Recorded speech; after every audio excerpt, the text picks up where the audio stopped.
සුබ දවසක් ඔයාලා හැමෝටම අපේ ගෙදර YouTube channel එකට ඔයාලා හැමදෙනාම ගොඩාක් ආදරෙන් පිළිගන්නවා. ඔන්න මම අද ඔයාලට ගොඩක්ම ලේසියෙන් හදාගන්න පුළුවන් ගොඩක් රසවත් පුඩින් රෙසිපි එකක් අරගෙන තමයි අදත් ඔයාලා බලන්න ආවේ. ඔන්න ඔයාලා ගෙදරට වෙලා පුංචි ආදායමක් උපයන්න ඉන්න කෙනෙක් නම් ඔයාලට මේ රෙසිපි එක ගොඩක් වැදගත් රෙසිපි එකක් වේවි.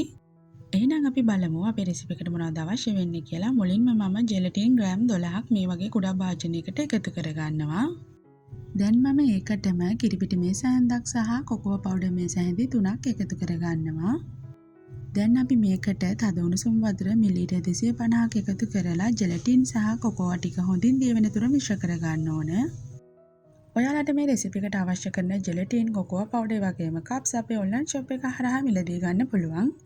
තිරේ දිසන නම්බර් එකට WhatsApp මැසේජ් එකක් එවන්න. දැන් අපිට මේ රෙසිපි එකට තව අවශ්‍ය වෙනවා ෆ්‍රෙෂ් මිල්ක් මිලිලීටර් 380ක්. ඔයාට ෆ්‍රෙෂ් මිල්ක් නැත්නම් ඔයාට පුළුවන් කිරිපිටි මේස හැන්දි 5ක් වගේ වතුර මිලිලීටර් 380ක දිය කරලා අරගන්න. දැන් මම කලින් දිය කරගත්ත කොකෝවා සහ ජෙලටින් මිශ්‍රණය මේ ෆ්‍රෙෂ් මිල්ක් එකට එකතු කරගන්නවා. මම අද මේ රෙසිපි එකට මෙන්න මේ වගේ කුඩා බොක්ස් එකේ එන ෆ්‍රෙෂ් මිල්ක් පැක් දෙකක් තමයි පාවිච්චි කරේ. ඔයාලත් ඒ විදිහට අරගන්න. එතකොට ඔයාලට අඩු වියදමකින් සාම්පල් එකක් විදිහට මේ රෙසිපි එක try කරන්න පුළුවන්. අද මම ඔයාලට මේ චොක්ලට් පුඩින් රෙසිපි එකක් නේ හදන්න කියලා දෙන්නේ.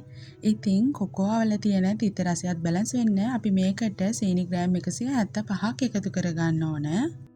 ඊට පස්සේ සීනි ටිකක් දිය වෙනකම් මම මේ විදිහට මිශ්‍ර කරලා මේ හදාගත්ත මිශ්‍රණය අපි ලිපේ තියලා උණු කරගන්න ඕන. මම දැන් මේ විදිහට හොඳින් ඉර තියෙන භාජනයකට මේ පුඩින් මිශ්‍රණය එකතු කරගන්නවා. දැන් මම මේකට රසය වැඩි කරගන්න චොක්ලට් ග්‍රෑම් 20ක විතර පොඩි කෑල්ලක් එකතු කරගන්නවා. ඒක අත්‍යවශ්‍යම නෑ. ඔයාලට රසය වැඩි කරගන්න ඕන නම් එකතු කරන්න පුළුවන්. අපි මේ පුඩින් රෙසිපි එක හදන්නේ කොකෝ පවුඩර් පාවිච්චි කරලා නේ. ඉතින් අර විදිහට කුඩා චොක්ලට් කෑල්ලක් එකතු කරගත්තම රසය ටිකක් වැඩි කරගන්න පුළුවන්. දැන් මේ මිශ්‍රණය බුබුලු දාගෙන මෙන්න මේ වගේ භාජනයේ ඉහළට මෙන අවස්ථාවේදී ලිප ඕෆ් කරගෙන මෙන්න මේ විදිහට හොඳින් මිශ්‍ර කරගන්න. දැන් මේ අවස්ථාව වෙනකොට අපි එකතු කරගත්ත ජෙලටින්, කිරිපිටි, චොක්ලට් ඒ වගේ හැමදේම හොඳින් මිශ්‍ර වෙලා දිය වෙලා තියෙන්නේ.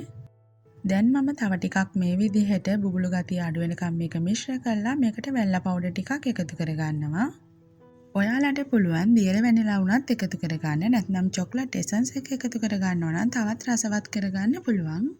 දැන් මම මේ මිශ්‍රණය හොඳින් නිවෙන්න තියලා මෙන්න මේ වගේ කුඩා සිදුරු තියෙන පිරණයක් පාවිච්චි කරලා හොඳින් පෙරා ගන්නවා. ඔන්න දැන් අපි හදාගත්ත පොඩි මිශ්‍රණය ලෑස්ති. දැන් අපිට තියෙන්නේ මේක කප්ස් වලට එකතු කරගන්න. මම දැන් මේ විදිහට මිලිලීටර් 80 ට්‍රාන්ස්පරන්ට් කප් වලට මේ මිශ්‍රණය එකතු කරගන්නවා. ඔයාලට මේ කප්ස් මිලදී ගන්න පුළුවන් අපේ ඔන්ලයින් ෂොප් එක හරහා තිරේ දිසන නම්බර් එකට WhatsApp මැසේජ් එකක් එවන්න. දැන් මම මේ පුඩින් මිශ්‍රණය මේ කප්ස් වල දාරක් වගේ තියෙන මට්ටමට එනකන් එකතු කරගන්නවා. අවසානයේ තියෙන ටික ටිකක් මිශ්‍ර කරලා අරගන්න. කොකෝ පවුඩර් ටික අඩියට එකතු වෙලා තියෙන්න පුළුවන්. වටේට තැවරිලා තියෙනවා නම් ටිෂු එකක් පාවිච්චි කරලා පිරිසිදු කරගන්න. දැන් අපි මේ හදාගත්ත පුඩින් කප්ස් ටික පැය 2කමාරක් 3ක් විතර ශීතකරණයේ පහළ කොටසේ දාලා හොඳින් සෙට් කරගන්න ඕන. ඔන්න මම දැන් ඔයාලට මේ පෙන්නන්නේ පැය 3කට විතර පස්සේ දැන් ඔන්න පුඩින් ටික හොඳට සෙට් වෙලා තියෙන්නේ.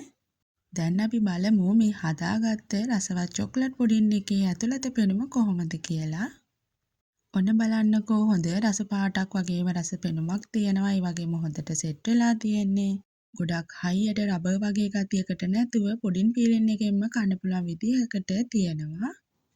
ඉතින් ඔන්න ඔයාලට කැරමල් පුඩින් වටලප්පම් වගේම මේ වගේ තරගෙට විකුණන්න පුළුවන් හොඳ රෙසිපි එකක් වෙයි මේ චොක්ලට් පුඩින් රෙසිපි එක.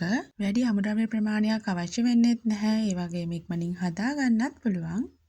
මම හිතනවා අද දවසේ මගේ මේ වීඩියෝ එකකින් ඔයාලට යම්කිසි දැනුමක් ලැබෙන්නේ නැති කියලා. ආයෙමත් දවසක මේ වගේ වීඩියෝ එකකින් මුණ ගැහෙනකම් ඔයාලා හැමෝටම සුබ දවසක්.